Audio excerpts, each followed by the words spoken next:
NFL 2023, where touchdowns are optional. Bears still somehow getting a win last night. We'll talk about that. Also, it's been a minute. LeBron, all-time record for minutes. Also, Dak's MVP case. And when grandma watches her two grandsons play each other and fight. Let's go around the horn. What are my boys doing out there?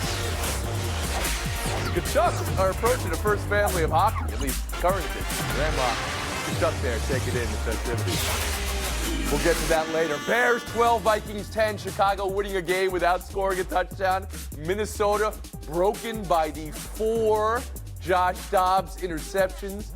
Justin Fields gets credited with a game-winning drive after surviving the fumble a couple possessions earlier for the game-winning field goal late. But again, no touchdowns for Chicago in the win. So Tim Kalishaw, sometimes you're allergic to scoring on this show. Takeaway from Chicago's win over Minnesota last night. Thank you for asking me, Tony. I'd like to go over each of the scoring drives. The Bears kicked the field goal. The Vikings kicked the field goal. Halftime came. Yes. Okay, that's enough of that. This was two teams in search of a quarterback. And I mean two teams. And I'm starting with the Bears because Justin Fields is at least the guy that's supposed to be the quarterback. And he really should have lost the game when he fumbled with 2.5 minutes to go.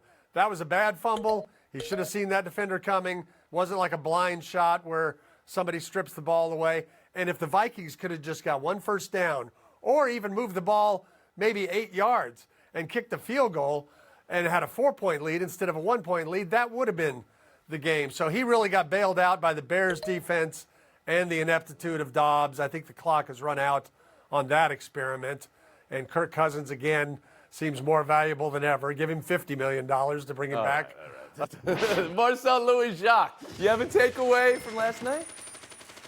Yeah, Vikings coach Kevin O'Connell said Josh Dobbs almost didn't make it out of last night's game, and that makes two of us because I almost didn't make it out of that display either. Look, not to sound like a clairvoyant pessimist, but we knew the Josh Dobbs bubble was going to burst eventually. This is his 7th year in the NFL. You don't just magically pop up and become an average starter or a replacement level elite starter after 7 years. We knew that was going to happen. Fan phrase from Mr. Louis-Jacques. We'll get back to him. George Sedano, a takeaway from last night.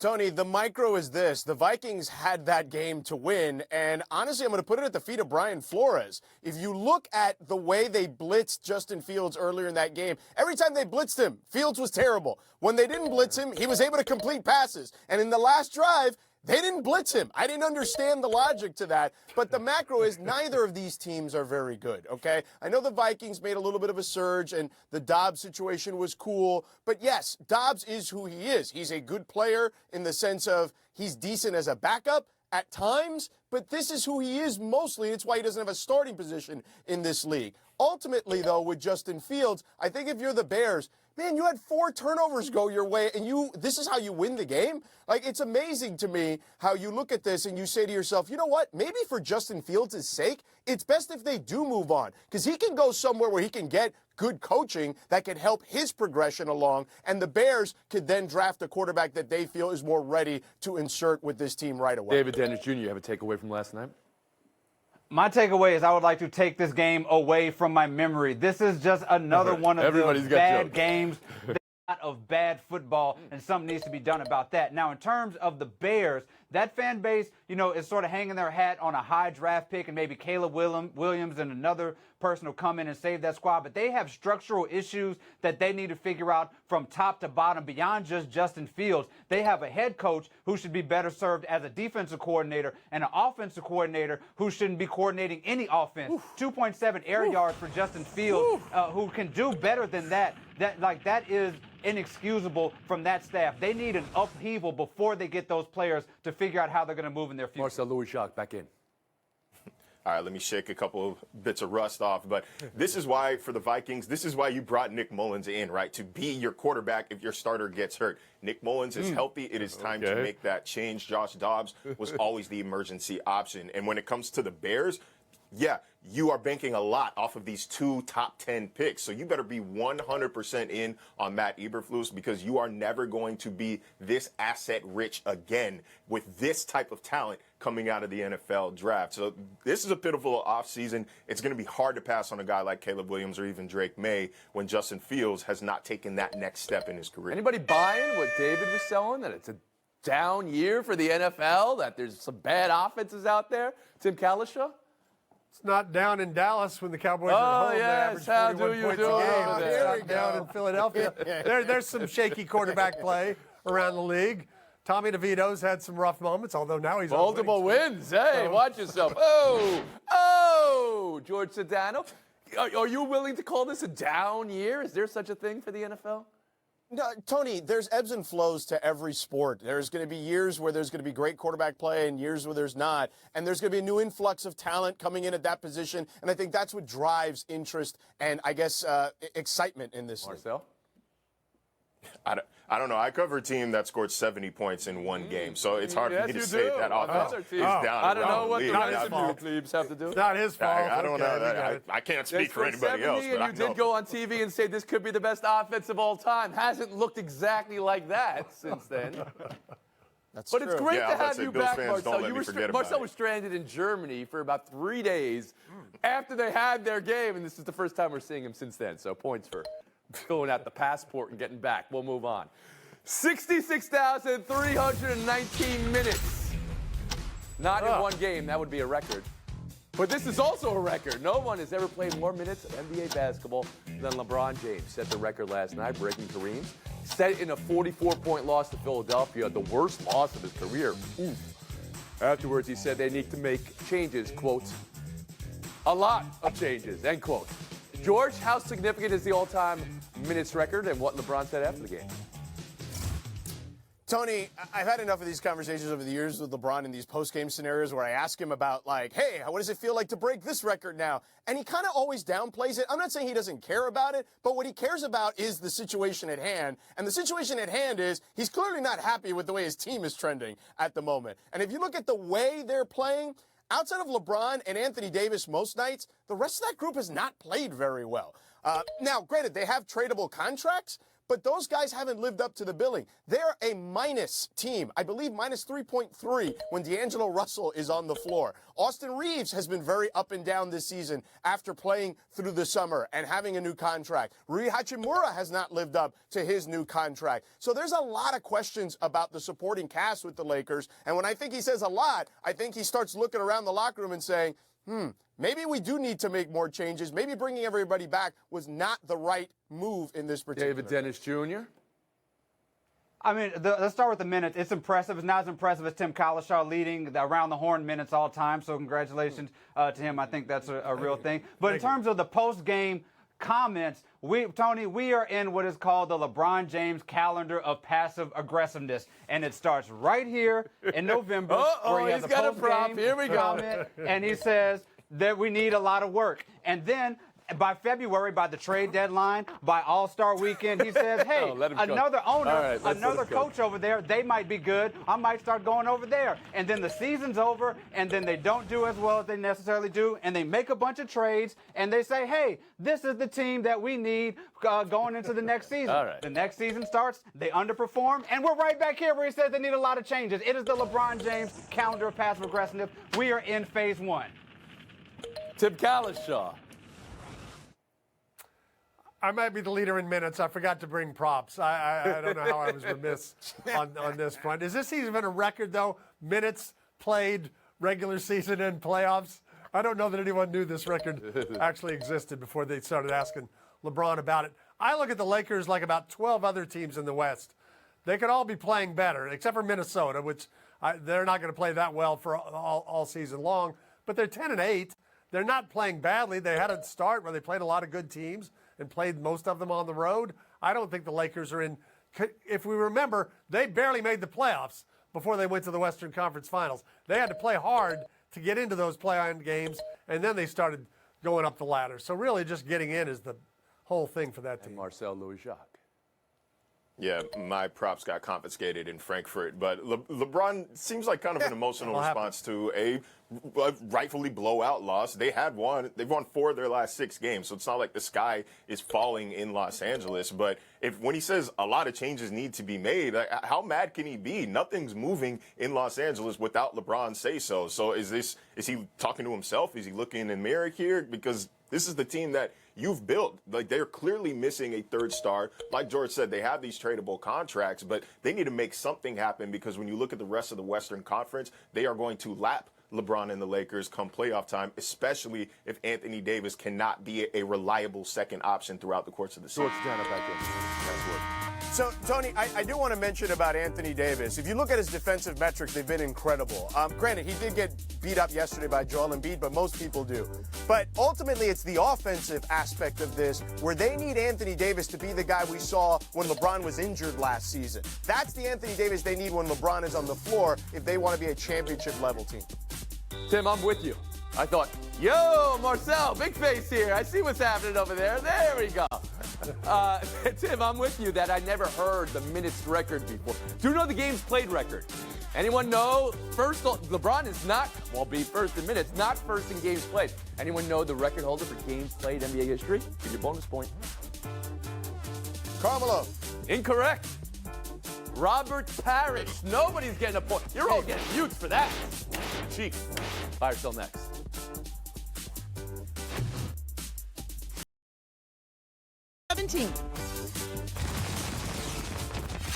And yet, now Dak Prescott, from one of those teams that there's no struggle this season, his MVP candidacy, of course, legitimate. He's saying he's not really thinking about it, though. He's in for a big team goal, told Skylar Dixon of the AP. The goal is to stack wins. About Dallas's wins, strength of schedule, strength of victory so far this year. Easiest schedule by a wide margin. The only team whose opponents are under 400 win percentage. And the SOV, strength of victory, barely over 300. It gets a lot more difficult going forward. Timmy, buy or sell Prescott's MVP case? Yeah, he's basically laid the foundation, not against some of the greatest teams, although he played really well in the Philadelphia loss. The team made a big transformation after the bye week, changed their offense, got some more motion going, and is doing more things. I still think it's going to be Jalen Hurts' MVP to lose if he's going to make those plays like he did at the end of the Buffalo game and the Eagles end up with the George best Sedano? Tony, there's a reason in Vegas they have all those tall, beautiful buildings is because they suck in Cowboy fans. 3 weeks ago, before wins against the Commanders, Giants, and the Carolina Panthers, Dak Prescott was 60-1 to win the MVP. He's 7-1 now. So what Cowboy fans think is, oh, we got a chance. And you know what? You should listen to Dak because he's basically telling you he doesn't really have a chance. But you're putting stock then in the opponents he's played and the success he's had, because he's on a great run over the last month and a half. Marcel Louis-Jacques, how do you take his candidacy for MVP? His candidacy? Yeah, absolutely. He should be mentioned among MVP candidates. Is he the favorite? Probably not, but he's got games against Philadelphia, Buffalo, and Miami coming up at this last month of the season. How he performs in that should go a long way toward who he actually, where he actually lands in the award race. But they're finally treating him like a quarterback who can be the reason why they win games, not a high-end game manager while they ground and pound. Shout out to Mike McCartney for making that adjustment, because entering the season, the whole plan was to run. But either way, I think Tyreek Hill is the MVP if he hits 2K, man. You got to respect his. You're ordering off menu, a non-quarterback in the NFL winning the MVP. Is that allowed? Yeah. David Dennis Jr. Absolutely selling this. He's not even the top MVP candidate in his own division. We're talking about what he did in 4 of the last 5 weeks, 300 yards, 115 passer rating against teams that were combined 8-4-30. We were talking about the entire season here. They got smacked by the 49ers. They lost to Philadelphia. And Jalen Hurts, at that chart you showed with the standings, that's the guy who's quarterbacking the team at the top, who's second in the league in rushing yards, who just had 5 touchdowns last week. There's no way Dak Prescott is anywhere near him in the MVP race right now. Although you were just bemoaning that nobody plays good football anymore, the football that the Cowboys have played over the last month. You're bemoaning the quarterback position. He's played it very well over the last month and a half. We mentioned MVP last time, a non-quarterback won MVP.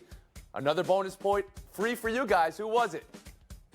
Adrian Peterson. Everybody had Adrian. Oh, not Derrick. Adrian Peterson. I heard Kalishaw. think I heard David and Marcel. We'll move on. Buy or sell to Deion Sanders on recruiting. A kid ain't even faithful to his girlfriend. You think he gonna be faithful to a school? You know, what I wish the NCAA would do, honestly, if you're committed to somewhere, you can't go to no other visits. 3 top recruits decommitting from Colorado just this past week as the Buffalo season went down the tubes and splattered out, losing 8 of 9. David, buy or sell this being a big problem for Sanders? I'm buying this as a huge problem for Deion Sanders. Look, he can hang his hat on a lot of successes that he's had since he started coaching. The win-loss record at Jackson State, the awareness he brought to different schools, what he's done in terms of NIL and transfer portals. What we cannot hang his hat on is the idea of loyalty, because this guy bolted from Jackson State at the first opportunity at the middle of his contract, and 50 or so players that he brought to Colorado were in that transfer portal. So he has built his legacy and what he has based on players doing the exact same thing that he is now bemoaning because it is not beneficial to him. So you cannot go out there and be that type of hypocrite and expect for people to have your back. Marcel Louis-Jacques.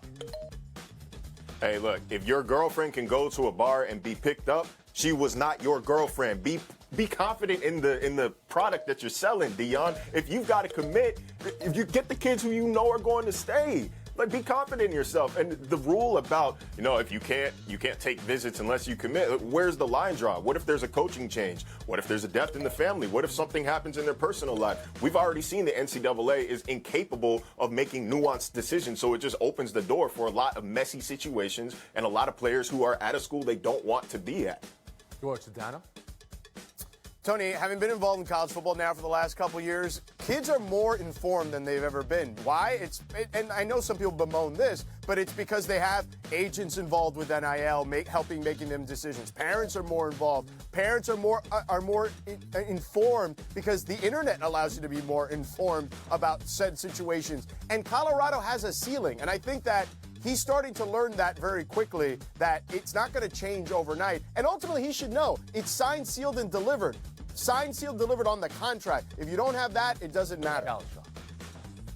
I mean, I think George hit on the main point. There's a lot involved in recruiting now that wasn't there a few years ago. Which schools were prepared to have their alumni start shelling out millions in NIL money and collectives? Colorado would not have been at the top of that list with their history. And so there's a lot more than just the appeal or the allure of Deion to get a kid to go to school to make things work for Colorado. Marcel, you said a lot of things can change when a player commits and then decommits, and you talked about real life stuff. Or that program could lose 8 of 9. That's another thing that could happen here. I had a panel that looked a little bit like this panel when they were 3-0 tell me the takeover was complete. They didn't need to win. You didn't have to have wins. America thought a little bit different, but that 3-0 and everything was going to be great. Well, it's not how it finished up for Deion Sanders. It's how it finishes up now for Marcel and George. Kalishaw, Dennis, showdown next. Kalishaw, Dennis, good luck in showdown. College football story of the day yesterday was a hiring of Mike Elko by Texas A&M. And here's Coach swaying to the Aggie War hymn. Some were wondering whether he's got the sway right, whether he's got the lyrics right. Today, college news of the day from Arkansas. Pete Thamel of ESPN reporting Arkansas is vetting the hiring of a new OC, and that new OC is Bobby Petrino, who some may recall was their old coach who was fired after this. Tim Kalishaw, what's the better look? I'm going to go with the better look being the swaying. I'd like to see Elko really buy into it a little more. This was something I really enjoyed when I was a student visiting A&M. He's just kind of going back and forth. David Dennis Jr.? The Petrino thing is inexcusable, so that's definitely the worst look. Shout out to the sway. I've never seen anybody swag surf on the 1 and 3 before, but at least they're hard sending for the most part. Vetting a coach you already had and you fired, and if you have Google, you see this image come up immediately. What's the need for vets? Second chances. Maybe, but maybe not. Use a different word than vetting. I don't think we need to vet. We'll move on. Grandma now. Not thrilled with the grandsons in the Panthers-Sens game. This is the Kachuk brothers matchup, Brady and Matthew. There was a lot of fighting, and Grandma took it all in. David, who you got? Matthew Kachuk, Brady Kachuk, or Grandma Jerry Kachuk? I feel for Grandma Kachuk. I feel like they didn't tell her that they play hockey. Like she thought that they were lawyers and they were coming to her job until she saw them fighting last night. Come on now. Go ahead, Tim. I'm going with Grandma. I think she knew. I think she's seen them skate around in the pond in the backyard. She hadn't seen them drop the gloves, but she was ready to go down to the ice by the end of that. She's seen more hockey than all of us combined. She birthed a hockey great. She's got 2 grants in hockey. Tim Cowlishaw, take the FaceTime. Oh, thank you, Tony.